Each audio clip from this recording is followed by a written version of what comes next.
এতটা নিলাম এক বালতি জলের ভিতরে, এটাকে ভালো করে পাতলা করে মিশিয়ে নেব। এবার সমস্ত গাছে এই খোল পচা জল দিব। আপনারা এই জলটা সব গাছে দিতে পারেন, শীতকালীন সবজি ও ফুলের গাছে সমস্ত গাছে দিতে পারেন। তো আমি এইভাবে এই গাছগুলোতে সমস্ত গাছে এই জলটা দিয়ে দেবো। তো দেখতেই পাচ্ছেন বন্ধুরা, মাটি শুকিয়ে একদম খটখটা হয়ে গেছে।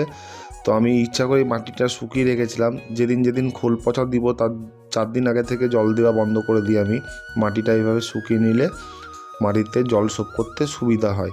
তো আমি পাতলা করে নিয়েছিলাম, খুব মোটা করে নিলে যেহেতু ফাঙ্গাসের আক্রমণ হতে পারে, সেই জন্য আমি খুব পাতলা করে নিয়ে প্রতিটা গাছের টবে আমি হাফ মগ করে এই খোল পচা জলটা দিয়ে দিব। আর আমি এটা 4 দিন ধরে পচিয়ে রেখেছিলাম। আর আপনারা আপনাদের গাছের টব অনুযায়ী আপনারা জলটা দিবেন।